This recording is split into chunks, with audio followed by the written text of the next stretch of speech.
ইতিমধ্যে যা লুটপাট করেছে তা দিয়ে কয়েক হাজার গণভোট করা সম্ভব।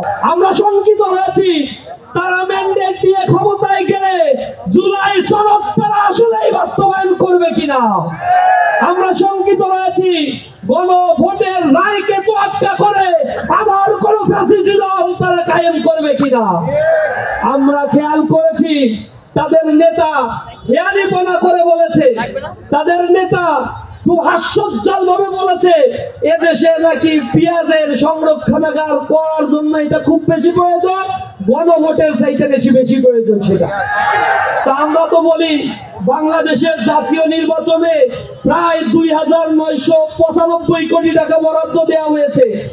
এই বরাদ্দের কি দরকার আছে? এই ৩,০০০ কোটি টাকা এটা জনগণের মধ্যে এখনো পর্যন্ত বাংলাদেশে ৩০ লক্ষ বেকার আছে।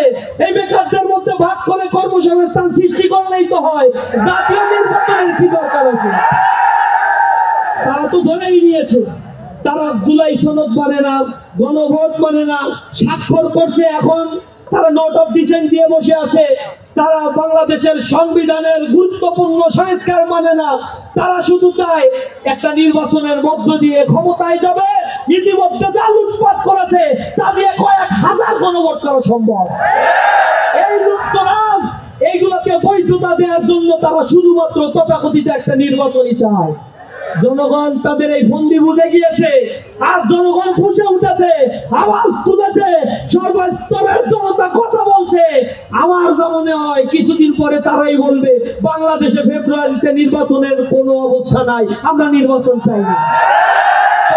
জনগণ ফুঁসে উঠে নির্বাচনই করাবে, তখন তারা আবার বয়ান চালবে আলুর দাম বেড়ে গিয়েছে, আলুর ক্ষেত্রে ভর্তুকি দিয়ে জাতীয় নির্বাচন দেওয়ার দরকার নেই পিছায়। এবং তারা যখন বুঝে নিবে যে তাদের ক্ষমতায় যাওয়ার কোন স্কোপ নাই, সুযোগ নাই, জনগণের ম্যান্ডেটকে তারা আসলেই পছন্দ করে না, তারা চায় চক্রতন্ত্র ক্ষমতা। তারা জনতাকে পছন্দ করলে জুলাই আন্দোলনে যারা শহীদ হয়েছে তাদের স্বীকৃতি দেয়া, আহতদের স্বীকৃতি দেওয়ার জন্য জুলাই সনদের ভিত্তি এই বাংলাদেশে আরো ১ বছর আগে দরকার ছিল। সে আইনি ভিত্তির ক্ষেত্রে সবচেয়ে বড় প্রতিবন্ধকতা সৃষ্টি করেছে এই নব্য ফ্যাসিস্ট হয়ে ওঠার চেষ্টাকারী এই দলটি।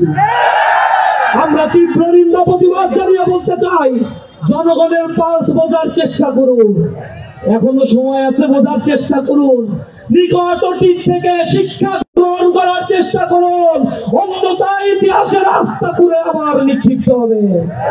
জনগণ জেগে উঠেছে, বাতাস বৈরী বইছে, আমাদেরকে তৈরি থাকতে হবে, একটা ডাকে আবার রাস্তায় নামতে হবে, জেগে উঠতে হবে এবং আফ্রিকাকে আবার নতুন করে সাজাতে হবে। সকলকে রাজপথে থাকার উদাত্ত আহ্বান জানিয়ে আওয়ামী লীগকে প্রতিহত করার জন্য আমাদের চেষ্টা অব্যাহত থাকবে। রাজপথে থেকে আমরা লড়াই করবো ইনশাআল্লাহ।